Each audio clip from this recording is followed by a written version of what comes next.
Hello दोस्तों, मेरा नाम है अमन और स्वागत है आप सबका हमारे इस चैनल डू इन मिनट्स में। आज की इस वीडियो में हम आपको नॉर्मल साइकिल में 7 स्पीड की गियर सेट को इंस्टॉल कर दिखाएंगे। तो आप लोग में से काफी ज्यादा व्यूअर का मुझे कमेंट आ रहा था और इंस्टाग्राम पे मैसेज भी आ रहा था कि क्या हम अपने नॉर्मल साइकिल में 7 स्पीड गियर सेट को इंस्टॉल कर सकते हैं, अगर करेंगे तो हमें किस लेवल का चेन प्रॉब्लम देखने को मिलेगा। तो आज की इस वीडियो में हम आपको 7 स्पीड की गियर इंस्टॉल कर दिखाएंगे और उस प्रॉब्लम को भी सॉल्व कर दिखाएंगे कि आप अपने साइकिल में कैसे 7 स्पीड को सक्सेसफुली इंस्टॉल कर सकते हैं। अगर आप हमारे चैनल पे पहली बार आए हैं तो हमारे चैनल को जरूर सब्सक्राइब कर दीजिएगा, साथ ही बेल आइकन को प्रेस कर दीजिएगा। अगर इस वीडियो से आपसे रिलेटेड कोई प्रॉब्लम आपके पास होगा तो नीचे डिस्क्रिप्शन बॉक्स में आपको इंस्टाग्राम अकाउंट का लिंक मिलेगा, आप चाहे तो अपनी प्रॉब्लम को मेरे साथ शेयर कर सकते हैं। तो चलिए शुरू करते हैं आज की ये वीडियो।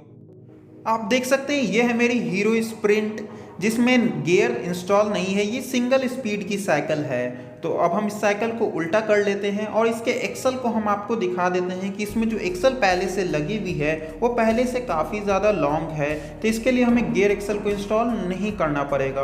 और यहाँ पर हमें गैप भी थोड़ा सा ज़्यादा नॉर्मल साइकिल के अकॉर्डिंग मिलता है, तो हम इसमें ज़्यादा भी गैप क्रिएट नहीं करना पड़ेगा, जिससे हमारा गियर इसमें ईजी तरीके से इंस्टॉल हो सकता है। तो आप अगर नॉर्मल साइकिल है आप में तो आपको थोड़ा सा गैप क्रिएट करना पड़ेगा और उसमें न्यू एक्सल इंस्टॉल करना पड़ेगा। इन दोनों की वीडियो का लिंक मैं आपको नीचे डिस्क्रिप्शन बॉक्स में दे दूंगा, आप वहां पर जाकर देख सकते हैं।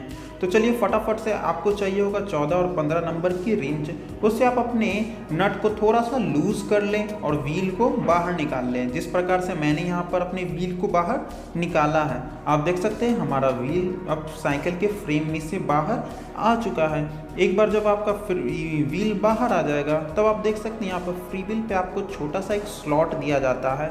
उस स्लॉट में हम क्या करेंगे, छेनी और हथौड़े से इसे चोट मारकर अपने फ्री व्हील को खोलेंगे। इसे खोलने के लिए एक स्पेसिफिक टूल भी आता है जो हमारे पास नहीं है, तो हम छेनी और हथौड़े की मदद से ही अपने फ्री व्हील को खोलेंगे। अगर आपका फ्री व्हील काफ़ी ज़्यादा टाइट हो गया है, हार्ड हो गया है, तो आप किसी साइकिल शॉप में जाकर उसे लूज करवा सकते हैं, उसके बाद आप इस प्रोसेस को कंटिन्यू कर सकते हैं। लेकिन मैं यहाँ पर अपने छेनी और हथौड़े की मदद से ही अपने फ्री व्हील को ओपन कर लेता हूँ।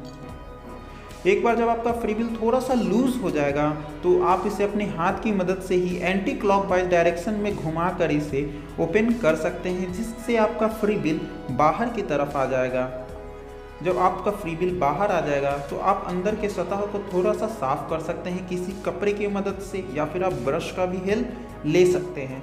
यह है 7 स्पीड की गियर किट। इस किट के अनबॉक्सिंग वीडियो का लिंक भी आपको नीचे डिस्क्रिप्शन बॉक्स में मिल जाएगा, आप चाहे तो देख सकते हैं कि एक 7 स्पीड की गियर किट के अंदर आपको क्या क्या देखने को मिलता है।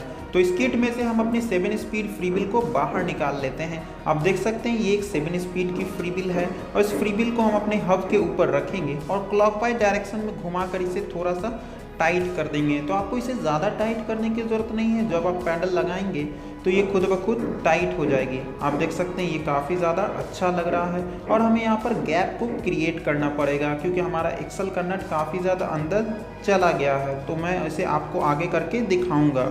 और ये रहा हमारा 7 स्पीड डिरेलियर। देख सकते हैं यहाँ डिरेलियर के पास भी आपको एक छोटा सा नट मिलता है।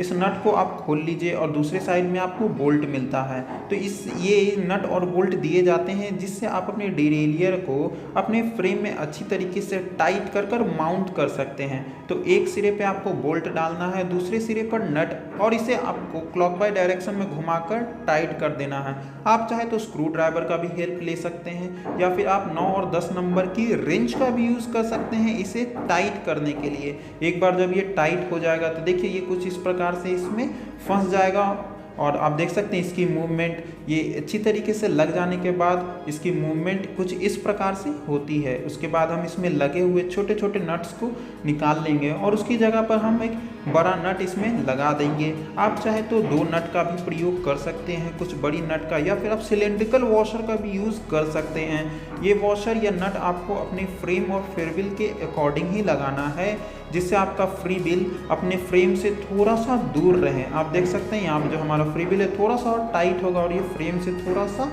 दूर हो जाएगा। उसके बाद आपको क्या करना है, जिस प्रकार से आपने अपने व्हील को बाहर निकाला था उसी प्रकार से आपको अपने व्हील को अपने फ्रेम के अंदर लगा देना है। जब आप न्यू नट लगाएंगे तो आपके फ्रेम में थोड़ा सा ये प्रॉब्लम होगा, तो आपको किसी प्लायर या फिर छेनी या फिर हथौड़ी की मदद से आपको इसे फैलाकर लगा देना है। जब ये एक लग जाएगी तो आपको दूसरे साइड में नट को लगाकर अपने व्हील के अलाइनमेंट को सही कर लेना है। उसके बाद आप इसे अच्छी तरीके से टाइट कर ले व्हील को अलाइन करके। तो यहाँ पर व्हील के अलाइनमेंट पर आपको ज़्यादा ध्यान देना है, नहीं तो आपके फ्रेम में आपका व्हील रब होने लगेगा। अब हम नेक्स्ट प्रोसेस में अपनी इस पुरानी जंग लगी हुई चेन को रिमूव करेंगे। तो यहाँ पे रिमूव करने के लिए मैं चेन टूल का यूज़ कर रहा हूँ, जो कि मुझे एक मल्टी टूल के साथ मिला था। तो इस चेन टूल से काफ़ी इजी तरीके से चेन निकल जानी चाहिए थी, लेकिन ये चेन जल्दी से निकलती नहीं है। ये टूल काफ़ी ज़्यादा मुझे उतनी अच्छी नहीं लगी, क्योंकि जब मैंने इससे खोला और ज़्यादा प्रेशर इस पर मैंने अप्लाई किया तो इसकी जो मेटल थी वो मुड़ गई, लेकिन चेन हमारा ओपन नहीं हुआ। तो मैं आपको सजेस्ट करूंगा, जब आप कोई मल्टी टूल खरीद रहे हो तो उसमें चेन टूल बिल्कुल भी ना खरीदें। आप कोई सिंपल सा चेन टूल ही खरीदें, जिससे ये काफ़ी ज़्यादा अच्छा वर्क करेगा। तो ये मैंने यहाँ पर काफ़ी ज़्यादा दिक्कत और मुश्किल का सामना करने के बाद अपने चेन को बाहर निकाल लिया है।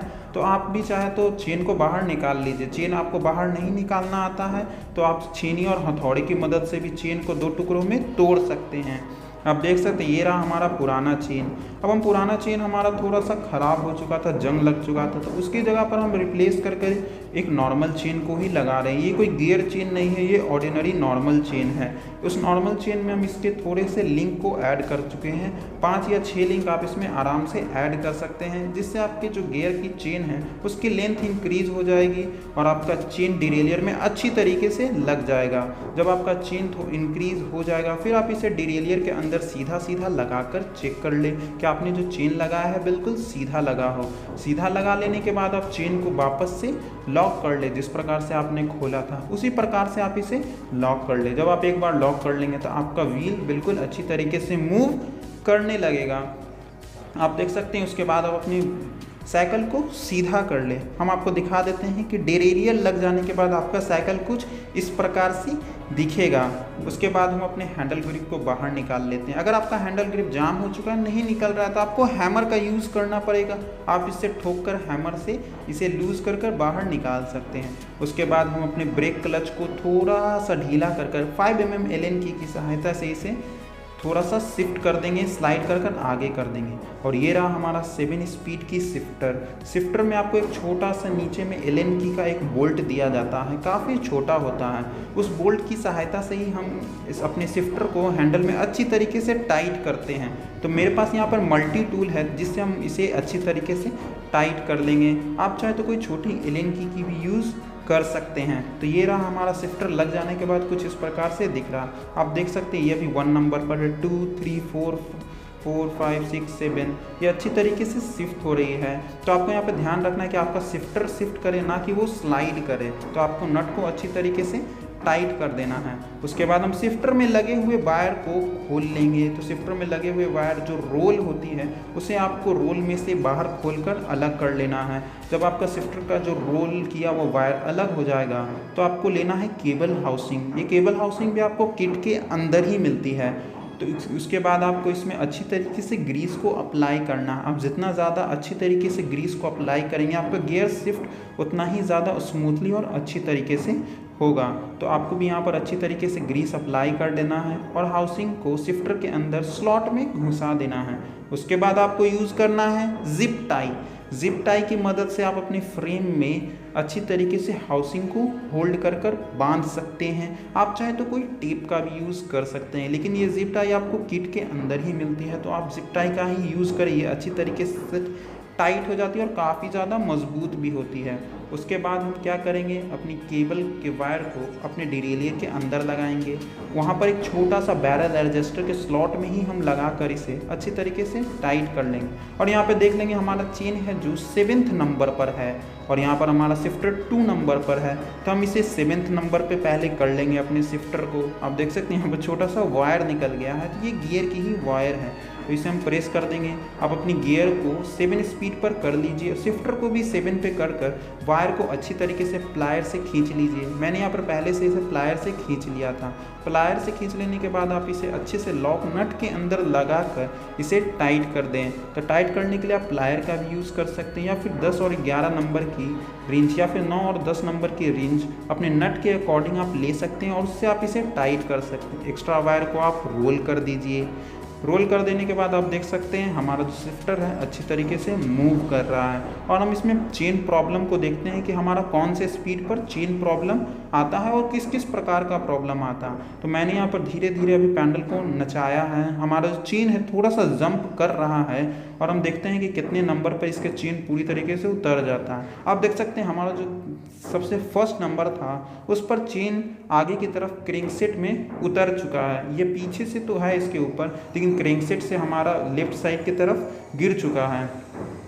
तो इस प्रॉब्लम को हम कैसे सॉल्व करेंगे? इसे सॉल्व करने के लिए आपको बस चेन गार्ड में लगा हुआ प्लास्टिक को निकाल लेना, जो चेन गार्ड है उसे निकाल लेना है क्रैंकसेट से। उसके बाद आप अपने क्रैंकसेट को थोड़ा सा साफ कर लें। साफ कर लेंगे तो आपको इसके टीथ में जो लगा हुआ डर्ट होता है, गंदा होता है, वो अच्छी तरीके से साफ हो जाएगा। अब हम इसे समझेंगे। ये रहा हमारा फाइल। अगर हमारा चेन लेफ्ट साइड गिर रहा है तो हम इसे राइट साइड के टीथ को फाइल करेंगे। अगर हमारा चेन राइट साइड को गिरेगा तो हम लेफ्ट साइड से चेन को फाइल करेंगे। चेन के फाइलिंग के ऊपर भी मैंने डिटेल में वीडियो बना रखा है, उस वीडियो का भी लिंक मैं डिस्क्रिप्शन में दे दूंगा। और आप देख सकते हैं मैं यहाँ पर यूनिफॉर्मली तरीके से अपने सारे टीथ को फाइल कर रहा हूँ। तो आपको भी इसे अपने यूनिफॉर्मली तरीके से सारे टीथ को एक समान बराबर रखते हुए फाइल करना है, जिससे ये पतला हो जाएगा।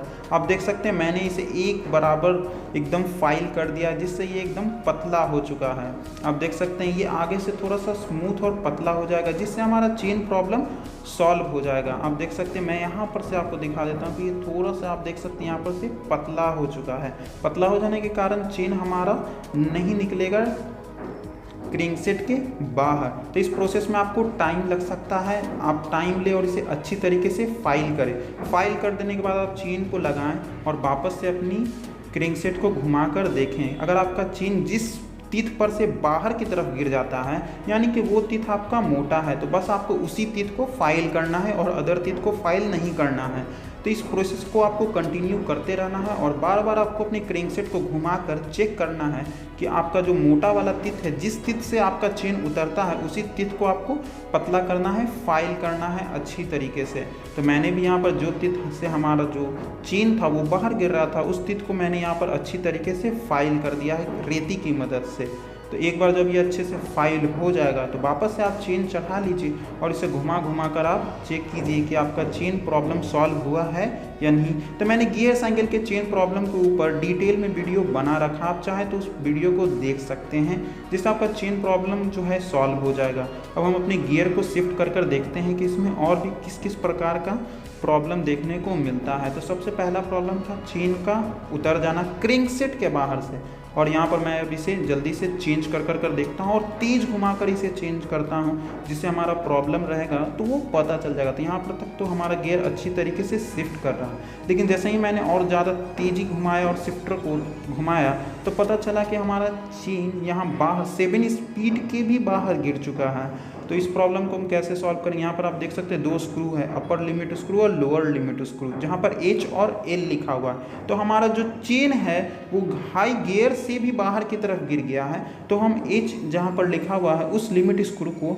टाइट करेंगे। इसे टाइट करने से हमारा डिरेलियर थोड़ा सा फ्रीबिल की तरफ चला जाता है।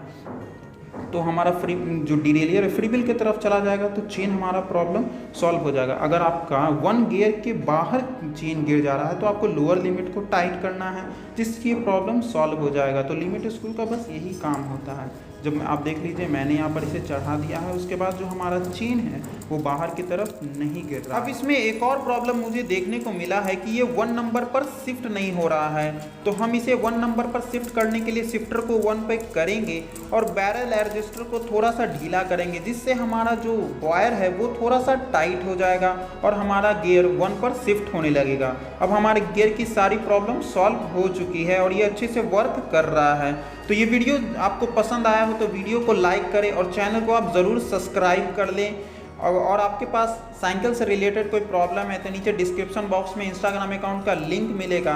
आप चाहे तो अपनी प्रॉब्लम को मेरे साथ शेयर कर सकते हैं। और वीडियो पसंद आए तो चैनल को ज़रूर सब्सक्राइब करें और हम लोग मिलते हैं अपनी नेक्स्ट वीडियो।